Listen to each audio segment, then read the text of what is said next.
하나님의 말씀 읽겠습니다. 오늘 우리에게 주신 하나님의 말씀은 구약성경 다니엘 3장 8절에서 30절 말씀입니다. 9월 둘째 주 학원복음화 메시지 본문 다니엘 3장 8절에서 30절, 좀 길지만 함께 한 목소리로 읽도록 하겠습니다. 그때 어떤 갈대아 사람들이 나와 유다 사람들을 참수하니라. 그들이 느부갓네살 왕에게 이르되 왕이여 만수무강하옵소서. 왕이여, 왕이 명령을 내리사 모든 사람이 나팔과 피리와 수금과 삼현금과 양금과 생황과 및 모든 악기 소리를 듣거든 엎드려 금 신상에게 절할 것이라. 누구든지 엎드려 절하지 아니하는 자는 맹렬히 타는 풀무불 가운데 던져 넣음을 당하리라 하지 아니하셨나이까. 이제 몇 유다 사람 사드락과 메삭과 아벤느고는 왕이 세워 바벨론 지방을 다스리게 하신 자이거늘 왕이여, 이 사람들이 왕을 높이지 아니하며 왕의 신들을 섬기지 아니하며 왕이 세우신 금 신상에게 절하지 아니하나이다. 느부갓네살 왕이 노하고 분하여 사드락과 메삭과 아벤느고를 끌어오라 말하매 드디어 그 사람들을 왕의 앞으로 끌어온지라. 느부갓네살이 그들에게 물어 이르되 사드락 메삭 아벤느고야, 너희가 내 신을 섬기지 아니하며 내가 세운 금 신상에게 절하지 아니한다 하니 사실이냐? 이제라도 너희가 준비하였다가 나팔과 피리와 수금과 삼현금과 양금과 생황과 및 모든 악기 소리를 들을 때 내가 만든 신상 앞에 엎드려 절하면 좋거니와 너희가 만일 절하지 아니하면 즉시 너희를 맹렬히 타는 풀무불 가운데 던져 넣을 것이니 능히 너희를 내 손에서 건져낼 신이 누구이겠느냐 하니 사드락과 메삭과 아벤느고가 왕에게 대답하여 이르되 느부갓네살이여, 우리가 이 일에 대하여 왕에게 대답할 필요가 없나이다. 왕이여, 우리가 섬기는 하나님이 계시다면 우리를 맹렬히 타는 풀무불 가운데서 능히 건져내시겠고 왕의 손에서도 건져내시리이다. 그렇게 하지 아니하실지라도 왕이여, 우리가 왕의 신들을 섬기지도 아니하고 왕이 세우신 금신상에게 절하지도 아니할 줄을 아옵소서. 느부갓네살이 분이 가득하여 사드락과 메삭과 아벤느고를 향하여 얼굴빛을 바꾸고 명령하여 이르되 그 풀무불을 뜨겁게 하기를 평소보다 7배나 뜨겁게 하라 하고 군대 중 용사 몇 사람에게 명령하여 사드락과 메삭과 아벤느고를 결박하여 극렬히 타는 풀무불 가운데 던지라 하니라. 그러자 그 사람들을 겉옷과 속옷과 모자와 다른 옷을 입은 채 결박하여 맹렬히 타는 풀무불 가운데 던졌더라. 왕의 명령이 엄하고 풀무불이 심히 뜨거움으로 불꽃이 사드락과 메삭과 아벤느고를 붙든 사람을 태워 죽였고 이 세 사람 사드락과 메삭과 아벤느고는 결박된 채 맹렬히 타는 풀무불 가운데 떨어졌더라. 그때 느부갓네살 왕이 놀라 급히 일어나서 모사들에게 물어 이르되 우리가 결박하여 불 가운데 던진 자는 세 사람이 아니었느냐 하니 그들이 왕에게 대답하여 이르되 왕이여, 옳소이다 하더라. 왕이 또 말하여 이르되 내가 보니 결박되지 아니한 네 사람이 불 가운데로 다니는데 상하지도 아니하였고 그 넷째 모양은 신들의 아들과 같도다 하고 느부갓네살이 맹렬히 타는 풀무불 아귀 가까이 가서 불러 이르되 지극히 높으신 하나님의 종 사드락 메삭 아벤느고야, 나와서 이리로 오라 하매 사드락과 메삭과 아벤느고가 불 가운데에서 나온지라. 총독과 지사와 행정관과 왕의 모사들이 모여 이 사람들을 본즉 불이 능히 그들의 몸을 해하지 못하였고 머리털도 그을리지 아니하였고 겉옷빛도 변하지 아니하였고 불탄 냄새도 없었더라. 느부갓네살이 말하여 이르되 사드락과 메삭과 아벤느고의 하나님을 찬송할지로다. 그가 그의 천사를 보내사 자기를 의뢰하고 그들의 몸을 바쳐 왕의 명령을 거역하고 그 하나님 밖에는 다른 신을 섬기지 아니하며 그에게 절하지 아니한 종들을 구원하셨도다. 그러므로 내가 이제 조서를 내리노니 각 백성과 각 나라와 각 언어를 말하는 자가 모두 사드락과 메삭과 아벤느고의 하나님께 경솔히 말하거든 그 몸을 쪼개고 그 집을 걸음토로 삼을지니 이는 이같이 사람을 구원할 다른 신이 없음이니라 하더라. 왕이 드디어 사드락과 메삭과 아벤느고를 바벨론 지방에서 더욱 높이니라. 아멘. 자, 우리가 좀 길었지만 중요한 메시지들을 함께 봤죠. 중요한 메시지를 우리가 오늘도 마음에 담고 기도하고 응답을 받아야 되겠습니다. 걸어온 30년의 시작 바벨론 사람들 우리가 말씀을 나누는데요. 그 중에서 사드락 메삭 아벤느고 우리가 말씀을 받습니다. 지난주에 다니엘에 대해서 말씀을 받았죠. 오늘은 다니엘의 세 친구입니다. 사드락, 메삭, 아벤느고인데요. 근데 우리가 주로 이 친구들의 이름을 사드락, 메삭, 아벤느고라고 기억하지만 천국에 있는 이 세 친구들은 기분이 좀 안 좋을 수도 있어요. 우리 이름 사드락, 메삭, 아벤느고라고 안 부르면 좋은데 라고 생각할 수도 있어요. 본명은 하나냐입니다. 하나냐, 미사엘, 아사랴. 요 세 사람에 대해서 우리가 말씀을 같이 나눌 겁니다. 원래 본명은 이건데 바벨론에서 이름을 이렇게 바꾼 거예요. 다니엘도 본명이 다니엘인데 성경에 보면 이제 느부갓네살 왕이 벨드사살이라는 이름을 주거든요. 그래서 그 바벨론 이름으로 바꾼 거죠. 근데 이 바벨론 이름이 그냥 이름이 아니라 좀 우상과 연결된 이름이에요. 우상 숭배와 연결된 이름. 그래서 벨드사살, 다니엘 이름을 바꿔가지고 벨드사살이라고 했는데, 벨드사살은 벨이여 그의 생명을 보호하소서, 벨신 우상에게 이제 비는 이름이에요. 그리고 사드락도 바벨론 우상인 악 있어요. 악. 그래서 악의 명령이란 말이고, 메삭도 악과 같은 이가 어디에 있을까? 아벤느고는 느고의 종. 이것도 다 우상 이름이에요. 우상 숭배하는 이름이에요. 그래서 이 이름 그대로 부르면 사실 본인들에게 좀 미안해요. 물론 큰 상관은 없을 수 있어요. 왜냐하면 정복했으니까, 승리했으니까. 이름이 제가 존경하는 목사님 중에는 이름을 무당에게서 받은 분도 있거든요. 무당한테서 이름을 받았는데, 근데 지금은 그 이름 가지고 오히려 전도하는, 세계복음화하는 전도자 되셨으니까 그렇게 될 수 있기 때문에 너무 막 그것 때문에 우리가 이름을 그렇게 부르면 안 되는데 하고 곤란해할 필요는 없지만, 그래도 본명이 더 좋아요. 하나냐는 여호와의 자비라는 뜻이고, 미사엘은 누가 하나님과 같을까라는 뜻이고, 아사랴는 여호와께서 도우시리라, 그 말입니다. 그래서 가능하면 여러분이 본명으로 기억해주면 좋은데, 오늘 교재에서 또 하나하나 이렇게 또 이름 다 바꿔가지고 설명하면 귀찮으니까, 그래서 사드락 메삭 아벳느고라는 여러분에게 조금 익숙한 이름으로 같이 얘기를 할게요. 인생은 어떤 사람이 얘기하는데, 미국에서 나온 얘기인데, B와 D 사이에 있는 C라고 얘기를 해요. 그 말은 무슨 말이냐면 birth와 death 사이에 있는 choice라고, 선택이라고. 네, 그래서 말을 기가 막히게 썼다 싶더라고요. 인생을 살면 우리는 끊임없는 선택의 기로에 서게 되어 있습니다. 무슨 선택을 할 것이냐? 예수님께서 미리 답을 주셨는데요. 이것이 좁은 길과 넓은 길의 선택이다. 넓은 길로 가지 않도록 주의해라. 넓은 길이 좋아 보이지만 이것이 사망으로 이끄는 길이다. 세상 사람들이 다 찾아가는 그 길이 좋아 보이지만 그러나 구원을 얻는 길이 아니다. 구원으로 이끄는 길은 좁고 그 길이 험해가지고 사람들이 찾지 않는다. 근데 그 길로 가라. 이렇게 미리 예수님이 답을 주셨어요. 근데 대부분 사람들을 보면 넓은 길을 선택하거든요. 대부분 사람들은 넓고 편한 길을 선택합니다. 이게 좋아 보이거든요. 근데 이게 사실은 사단이 만들어 놓은 멸망의 길인 경우가 대단히 많습니다. 왜 그렇죠? 창세기 3장 자기중심, 창세기 6장 육신중심, 창세기 11장 성공중심, 이쪽으로 해가지고 사단이 만들어 놓은 우상숭배 쪽으로 빠지게 만들거든요. 이게 근데 좋아 보인단 말이에요. 자기중심이라는 말이. 육신중심이란 말이 당장 육신적인 쾌락, 즐거움, 즐기기에 좋아 보이거든요. 성공중심, 사람들이 다 바라잖아요. 사람들이 다 원하잖아요. 이러니까 이거 하면 될 줄로 수많은 사람들이 생각한단 말이에요. 이렇게 해서 따라가는 그 길이 사실은 12가지 문제로 멸망하는 길이라는 사실을 사람들은 모릅니다. 모른 채 학교에서도 학원에서도 많은 부모님들, 여러분 부모님들이 안 그런 분들이 많겠지만 많은 부모님들도 이런 걸 가르치고 전달한단 말이에요. 미디어에서 이것을 강조한단 말이에요. 하나님은 우리에게 사는 길을 주셨습니다. 우리에게 생명의 길을 주셨는데 이것이 비록 그 당시에는 많은 사람들이 비웃는 길처럼 보이고 많은 사람들이 인정하지 않는 길처럼 보이고 굉장히 험하고 힘든 길처럼 보이지만, 그러나 이게 사는 길이에요. 시대를 살리는 길이다. 주변을 살리고 현장을 살리고 시대를 살리는 길이다. 우리는 이 부분을 기억하고 선택해야 되겠습니다. 우리는 복음 전하는 가운데 여러 가지 누명을 쓸 수도 있습니다. 이단이라는 누명을 쓰기도 합니다. 그러나 우리는 생명의 길을 택해야 되겠다. 오직 복음 말하면 욕먹을 수 있습니다. 그러나 우리는 사는 길을 택해야 되겠다. 욕을 먹을지언정, 핍박을 받을지언정, 손해를 볼지언정 하나님이 주신 생명의 길로 우리는 가야 되겠다. 이것을 우리는 말씀을 통해서 붙잡아야 되겠습니다. 모든 여러분들이 시대 살릴 당당한 여정을 선택하도록, 무슨 길을 선택할 것이냐 보고 세상이 선택하는 길 말고 하나님이 주신 길을 선택할 수 있도록 영적인 눈을 열게 되시기를 예수님의 이름으로 축복합니다. 그러면요, 무엇이 멸망의 길이고 무엇이 생명의 길이냐, 이것을 찾아내야 되겠죠. 이스라엘이 멸망한 것입니다. 뭘 몰라서 멸망했느냐?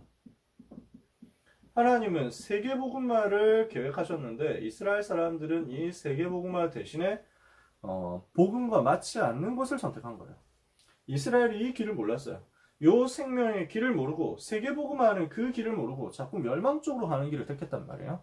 하나님은 복음 운동을 원하시는데 이스라엘은 복음 막는 쪽으로 갔죠. 하나님은 세계복음화를 원하시는데 이스라엘은 반대로 하니까 멸망을 당할 수밖에 없는 거예요.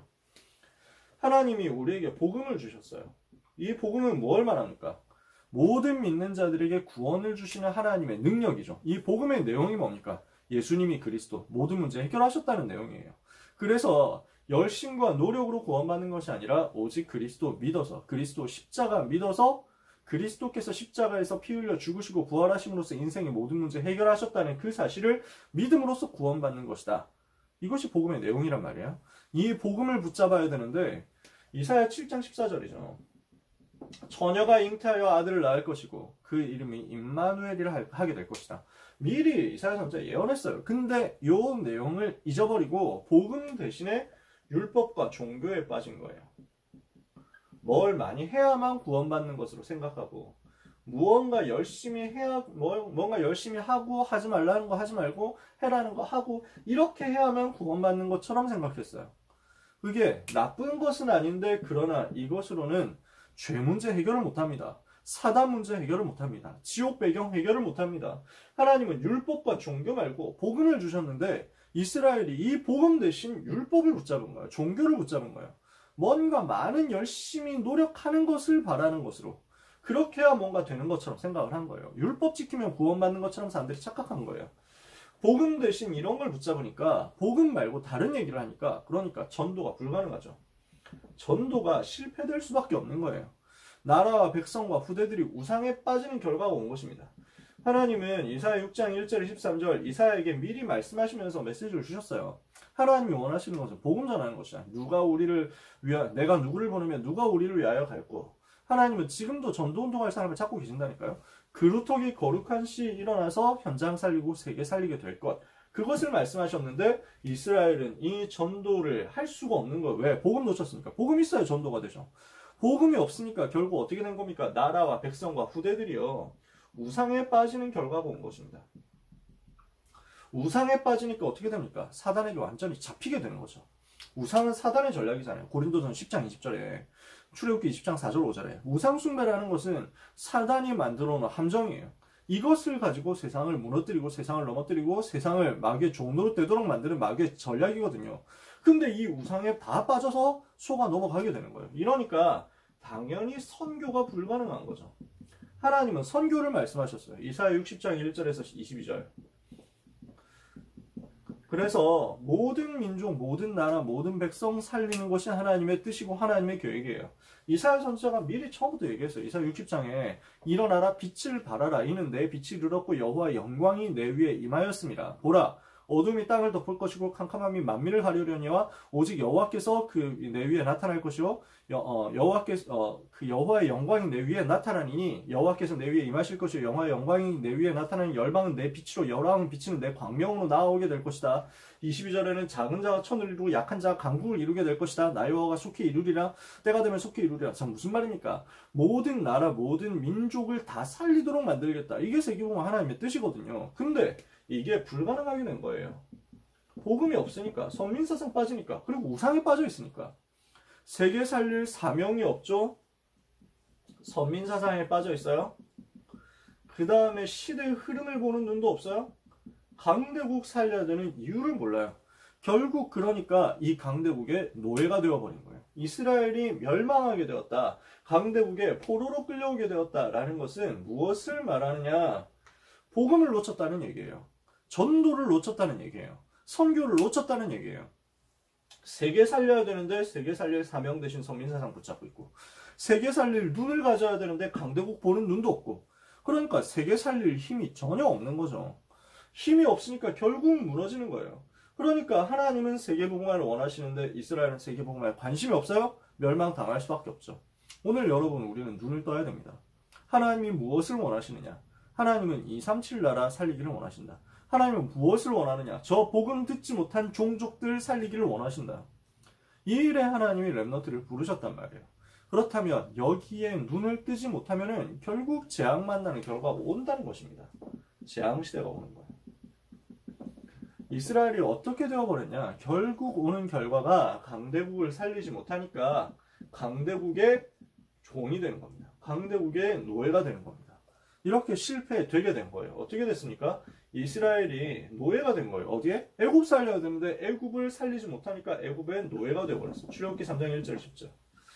이스라엘이 저 블레셋 살려야 되는데 블레셋을 살리지 못하고 다른 데 관심이 있으니까 자꾸만 전쟁에 시달리게 되는 거예요. 사무엘상 17장에 다윗이 일어나서 골리앗 무너뜨릴 때까지 계속 블레셋한테 시달리는 거죠. 이스라엘이 저 바벨론 나라를 살려야 되는데 바벨론이라는 강대국 보는 눈이 없으니까 살리지 못하니까 결국 포로가 되어서 끌려가는 거예요. 이사야 6장 13절 10분의 1이 남아있을지라도 그것까지도 삼키운 바 되어서 포로로 끌려가게 된 거죠. 강대국을 살려야 되는데 강대국을 살리지 못하면 그 강대국의 노예가 된다. 전쟁에 시달리게 되고 포로에 시달리게 되고. 더 큰 문제는 뭡니까? 강대국에게 잡혔는데 더 큰 문제는 영적으로 사단에게 노예가 되었다는 겁니다. 이게 더 큰 문제예요. 지금 이스라엘이 어떻게 됐습니까? 강대국의 노예된 상태란 말이에요. 근데 강대국은 어떻습니까? 사단의 노예가 되었잖아요. 강대국은 사단에게 잡혀있고 그러니까 전 세계는 우상의 노예가 되어 있습니다. 이렇게 되어가지고 노예되고 포로되고 속국된 것이 전 세계 현장의 모습이라는 겁니다. 지금도 전 세계는 어떻게 되어 있냐? 노예, 포로, 속국의 영적인 저주 상태에 빠져 있는 것입니다. 지금 전 세계는 영적 저주에 그대로 빠져 있는데, 재앙에 빠져 있는데 어떤 문제에 빠져 있냐? 12가지 문제에 사로잡혀 있는 겁니다. 어떤 문제입니까? 창세기 3장 근본적인 문제잖아요. 창세기 3장 자기중심 이렇게 해가지고 사단한테 잡혀버렸죠. 창세기 6장 육신중심, 창세기 11장 성공중심 이렇게 되어가지고 어디에 무너져 있습니까? 무속과 점술과 우상에 무너져 있습니다. 그러니까 태어날 때부터 근본 문제 속에서 태어나죠. 마귀 자녀로 살아가면서 우상 숭배하고 중독돼서 살아가죠. 마귀의 종으로. 정신의 문제가 오고 육신의 문제가 오고 죽어서 지옥 가고 후손들한테까지 문제가 오는 저주가 대물림되는 이 12가지 문제에 싹 빠져 있는 겁니다. 그러니까 이 12가지 문제가 지금 뭘로 나타나 있습니까? 심각한 질병으로 나타나 있죠. 영적인 질병, 마음의 질병, 정신의 질병, 육신의 질병 딱 빠져 있는 겁니다. 여기에서 빠져나올 다른 길을 하나님이 우리에게 주신 일이 없어요. 사도행전 4장 12절에 다른 이로서는 구원을 받을 수 없나니 천하 사람 중에 구원받을 만한 다른 이름을 우리에게 주신 일이 없음이니라. 지금 사단에게 노예되어 있는 이 문제 해결하기 위해서 하나님은 복음을 인간에게 주신 것입니다. 오직 그리스도로 이 죄와 사단과 지옥의 문제 해결하도록 영적인 저주에서 빠져나오도록 유일한 길을 주신 거예요. 로마서 8장 2절에 생명의 성령의 법, 그리스도 예수 안에 있는 생명의 성령의 법이 죄와 사망의 법에서 너를 해방하였습니다. 요한복음 14장 6절에 내가 길이요 진리요 생명이 나로 말미암지 않고 아버지께로 올 자가 없느니라. 요한일서 3장 8절에 하나님의 아들이 나타나신 것은 마귀의 일을 멸하려 하십니다. 그래서 죄의 저주 문제와 지옥 배경 문제와 사단의 권세 문제 완전히 끝내버린 그분이 바로 그리스도. 그 그리스도 바라보고 구원받는 게 바로 복음이에요. 이 복음으로만 이 재앙시대 해결할 수 있는 거예요. 요 복음 가진 사람이 그 시대에 누구였느냐? 하나냐, 미사엘, 아사랴 요 세 사람이었단 말이에요.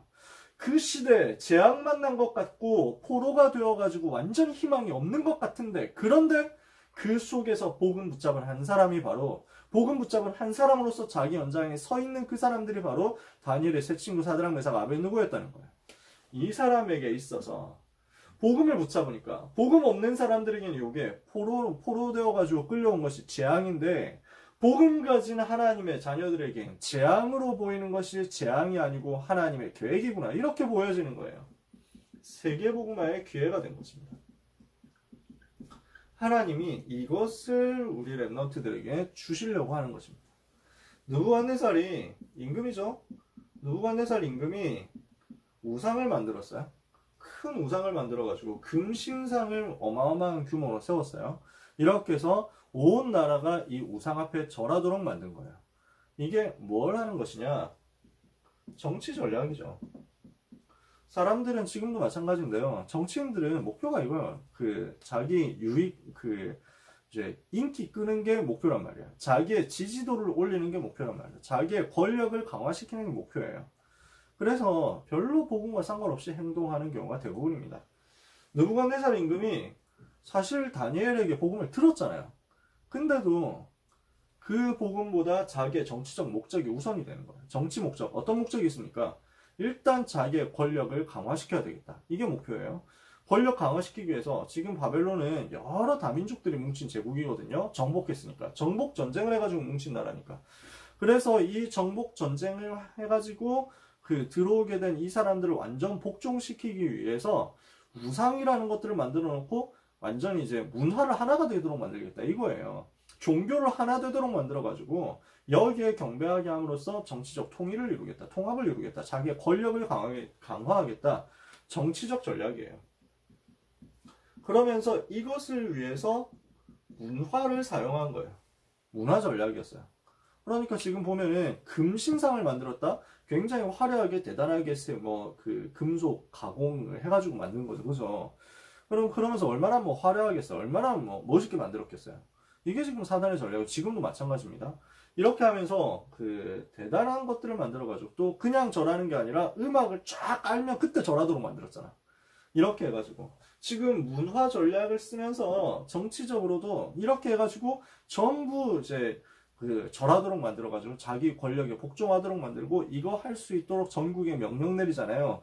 그러니까 행정도 막 이걸로 강화시키고 여러 가지 생각을 하는 거예요.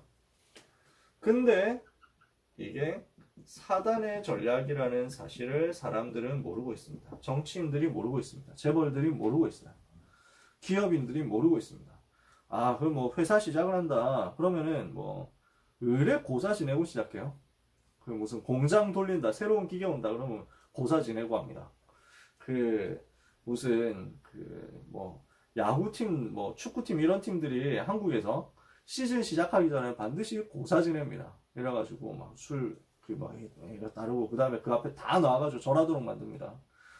별로 생각 깊이 안 해요. 그냥 그러니까 무슨 외국인들도 와가지고 사장으로 오고 감독으로 오고 이러잖아요. 근데 해야 되는 거니까 그렇습니까 하고 그냥 그 앞에서 다 절하도록 이렇게 만든다니까요. 근데 이게 사단의 전략입니다. 사람들은 모르고 있지만 정치인들이 쉽게 생각하고 우습게 생각하고 그냥 풍습이지 하고 하는 것 같지만 여기에 귀신이 역사한다는 사실을 사람들은 모릅니다. 고린도서 4장 4절에 이 세상신이 믿지 않는 자들의 마음을 혼미하게 해서 그리스도의 영광의 광채가 비치지 못하도록 만든다. 그 전략이 뭐냐? 우상이에요. 고린도서 10장 20절 이방인의 제사하는 것은 귀신에게 하는 것이요 하나님께 하는 것이 아니니 나는 너희가 귀신과 교제하는 자 되기를 원치 아니하노라. 그러니까 이 사단의 전략에 빠지니까 우상 숭배한 나라마다 멸망한다니까요. 우상 숭배 많이 하는 나라마다 멸망했어. 우상 숭배 많이 하는 집안마다 굉장히 멸망당해요. 우상 숭배 많이 하고 제사 많이 지내는 집안 너무너무 고통당해요. 사람들이 이걸 모르는데 이것을 새 친구가 알았던 거예요. 그러니까 왕의 명령을 거부한 것입니다. 왕의 명령인데 단호하게 거부했어요. 뭐라고 하면서 거부했습니까? 왕이요, 이 일에 대해서 우리가 다시 말할 필요가 없습니다. 지금 절 안 하죠? 전부 다 절하는데 세 사람만 딱 절을 안 하는 거예요. 이러니까 이걸 보고 이제 당장 고발 들어오죠. 지금 분위기 어떠냐면 교회에서 예배 드린 다음 당장 고발하는 분위기. 진짜 웃기는 시대라니까.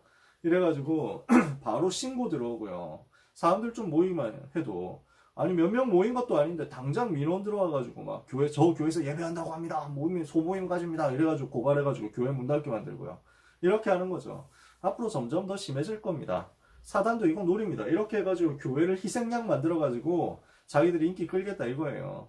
지금도 마찬가지. 정부가 잘못하는 것도 있는데 이걸 가지고 지금 교회의 희생양을 만들어가지고 교회가 잘못해서 방역이 실패하는 것처럼 이렇게 해가지고 딱 돌리거든요. 사단이 만들어 오는 함정입니다. 계속 그렇게 될 거예요. 근데 그렇게 하니까 지금 이 다니엘 새 친구가 거절하니까 절하는 것을 거부하니까 사람들이 와가지고 바로 고발 들어오는 거죠. 절 안 하는 사람이 있습니다. 저 3명이 절 안 합니다. 라이벌들이었을 수도 있고 하여튼 기분 나빠서 그랬을 수도 있고 여러 가지 있었겠죠. 그래서 바로 고발 들어오니까 왕이 부릅니다. 괜찮은 애들이거든요. 똑똑한 애들이거든요. 다니엘 2장에서 다니엘이 이제 추천을 했습니다. 새 친구를. 그래서 이 사람들 진짜 괜찮은 사람이다. 불러보니까 정말 괜찮아요. 이래서 지방의 중요한 일을 하도록 지방 장관으로 보냈어요. 그럼 괜찮게 생각했던 사람들이기 때문에 느부갓네살이 달랩니다. 야, 그래도 지금 내 체면이 있지. 이거 해줘야 된다. 국가 정책 아니냐. 자, 한 번 더 기회를 줄 테니까 이때 절해라. 절하는 게 뭐 어렵냐. 절 한 번만 하면 된다. 안 그러면은 지금 단호하게 얘기를 했는데 절 안 하는 사람, 우상숭배 안 하는 사람은 풀무 불 속에 집어넣기로 했는데 니네가 풀무 불에 들어가면 안 되지 않겠냐. 이렇게 얘기를 한 거예요.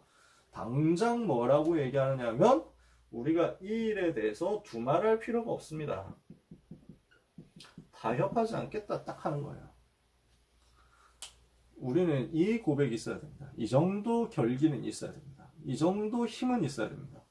왕이여, 느부갓네살이여. 이런 반말 같잖아요. 꼭 보면.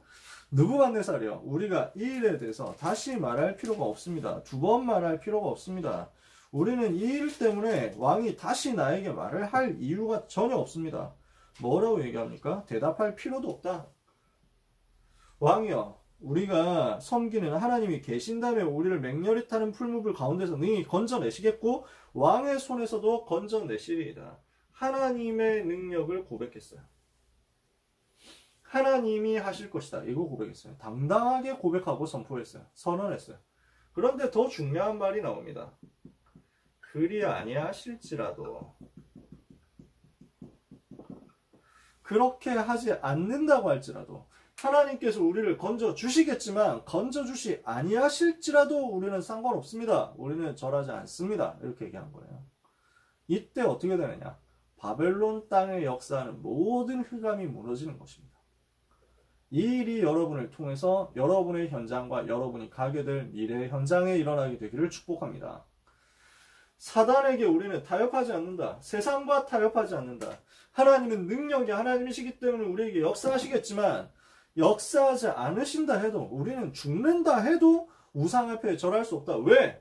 우상 때문에 나라가 이렇게 망해가지고 무너졌는데 우상 숭배하면서 강대국과 전 세계가 지금 노예되고 포로되고 속국되고 재앙만 나 있는데 여기에 우리가 타협할 이유가 뭐가 있냐? 나는 싸운다. 우리는 싸우겠다. 이거예요. 결국 불 가운데 들어갔잖아요. 거기에서 세계복음화의 역사가 일어난 거예요. 하나님은 이것을 다니엘의 새 친구를 통해서 일으키신 것입니다. 어떤 일이 일어났죠? 불 속에 천사가 파송되었잖아요. 여러분이 잘 아시는 내용입니다. 천사가 동원되어 가지고 하나님의 자녀들을 지키신 것입니다. 그래서 머리털 하나도 상하지 않고 완벽하게 보호하셨어요. 하나님께서 천사를 보내서 완전히 보호하셨어요. 그리고 왕이 여호와를 알게 되고 온 나라의 여호와의 이름이 증거되게 된 것입니다. 현장에 하나님이 누구신지가 전달되고 복음이 전달되고 그 복음의 능력이 증거되는 역사, 온 나라의 왕을 통해서 증거되는 역사 일어나게 됐습니다. 하나님은 오늘도 여러분을 통해서 이 일을 하실 수 있습니다. 오늘 우리는 언약 붙잡을 때, 언약 붙잡고 결단할 때, 다니엘과 새 친구처럼 의미를 알고 결단할 때 하나님의 역사는 똑같이 오늘 일어나게 되는 것을 믿으시기 바랍니다. 오늘 우리는 결단해야 되겠습니다. 어떤 결단이냐? 사단을 무릎 꿇게 하는 결단이다. 사단이 무릎 꿇을 수밖에 없는 진짜 하나님이 원하시는 그 결단이 시작되도록 우리는 기도해야 되겠습니다. 다니엘과 새 친구는 언약을 제대로 잡은 사람들이었어요. 이 언약 잡은 것이 생명 건 결단으로 이루어지니까 사단이 완전히 그 앞에 무릎 꿇게 됐잖아요. 어떤 결단이 있었습니까? 다니엘 1장 8절에 다니엘과 새 친구와 왕의 진며 마시는 포도주로 자기를 더럽히지 아니하리라 하고 관관장에게 구했다. 16절 18절 오늘 우리가 읽은 본문이잖아요. 그리 아니하실지라도 6장 10절 지난주에 봤죠? 여러분 잘 아시잖아요. 왕 다니엘이 조서에 왕의 어인이 찍힌 것을 알고도 하루 3번씩 창문을 열어놓고 예루살렘을 향해 그 하나님 여호와께 감사하며 기도했다. 오늘 생명 건 이 결단 앞에 사단은 스스로 무릎 꿇는 것입니다. 무너질 수밖에 없습니다. 도망갈 수밖에 없습니다. 히브리서 11장 38절에 이런 사람은 세상이 능히 감당할 수가 없다. 오늘 우리가 바르게 결단한다면 자신과 세상과 사단을 이기는 역사는 일어나게 될 것입니다. 어떻게 하면 이런 결단을 할 수 있습니까? 먼저 정확한 영적인 흐름을 알고 분별을 해야 돼요. 영적인 흐름을 알고 분별해야 되는데 사단이 원하는 것이 무엇인지를 알면 됩니다. 사단이 원하는 것은 오직 복음을 맡겠다는 거예요. 그래서 사단은 무엇이 목표냐? 오직 복음만 말하지 마라. 오직 복음 붙잡지 마라. 다른 거 해라. 이것도 하고 저것도 하고 한 번씩 복음도 하고 이렇게 하라는 거예요. 우리는 무엇을 하는 것이냐? 오직 복음 위한 싸움입니다. 오직 복음 지키는 싸움입니다. 이것을 두고 사단과 싸우는 거예요. 영적인 흐름을 시간표에 따라서 아는 겁니다. 두 번째, 이익과 손해 때문에 흔들리지 말고 비겁해지지 마라. 비겁하거나 비굴하지 마라.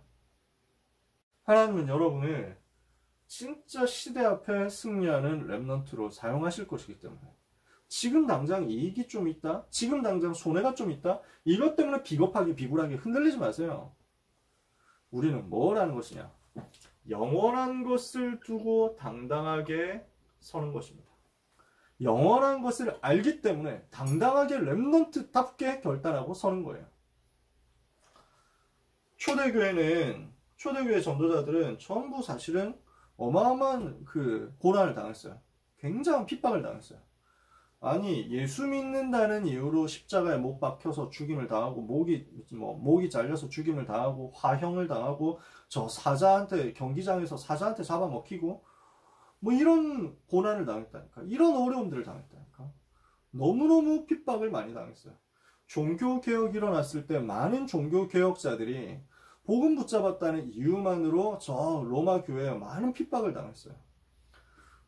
일제시대 때 주기철 목사님 신사참배하지 않겠다 이렇게 했다가 결국 순교했잖아요. 손양원 목사님 마찬가지 아닙니까? 이분은 공산당이 쳐들어와가지고 죽였잖아요. 손양원 목사님. 그래서 순교했거든요. 공산주의자들이 지금도 북한에서 또 여러 공산주의 나라에서 얼마나 기독교인들 핍박하는지 모릅니다. 지금도 전 무슬림 나라에서 얼마나 크리스찬들 괴롭히고 공격하고 핍박하는지 모릅니다. 우리는 근데 그 속에서 당당하게 서는 거예요. 핍박이 와도 상관없다. 우리는 우상에게 타협하지 않겠다. 우리는 사단에게 타협할 수 없다. 우리는 오직 복음을 지킬 것이다. 이 오직 복음만 붙잡을 것이다 했던 그 사람들 통해서 시대는 살아났습니다. 재앙이 무너지고 시대가 살아나고 세계가 살아나는 역사가 왔습니다. 핍박자는 그때 당장은 승리한 것 같은데 반드시 하나님은 그 핍박자들을 무너뜨리고 시대 딱 지나고 나니까 전도자들이 승리하게 하셨단 말이에요. 오늘 우리는 이 결단을 할 수 있게 되기를 원합니다. 사단이 무릎 꿇게 되는 그 결단, 복음과 전도와 선교를 이해한 하나님 자녀의 결단으로, 영적인 흐름을 알고 분별하는 전도자의 결단으로 당당하게 위대하게 현장에 승리하는 언약 잡은 모든 렘넌트들이 되시기를 예수 그리스도 이름으로 축복합니다. 기도하겠습니다. 하나님 감사합니다. 우리가 언약 잡고 결단하면, 그래서 사단 앞에서, 세상 앞에서, 하나님 앞에서 부끄럽지 않게 타협하지 않고 결단한다면 하나님께서는 능하신 손으로 역사하사 성경과 교회사에 있었던 렘넌트와 전도자들에게 베푸셨던 은혜를 우리에게 베푸실 줄 믿습니다. 이것을 마음에 담고 오늘 영적으로 결단하게 하시며 기도하게 하시며 언약을 제대로 잡고 현장에서 영적인 싸움을 싸우게 하여 주옵소서. 사단의 전략과 싸우게 하시며 우상과 싸우게 하시며 이것을 가지고 우리를 속이려 하는 세상과 당당하게 맞서게 하여 주옵소서. 오늘 이 응답 받을 수 있는 하나님 자녀에게 주신 신분과 권세를 절대 놓치지 않게 하시며 복음 붙잡고 전도와 선교의 사명 감당하는 하나님의 사람들 되도록 우리 렘넌트들을 축복하여 주옵소서. 우리 모든 전도자들에게 이 응답 받을 수 있는 영적인 힘을 허락해 주옵소서.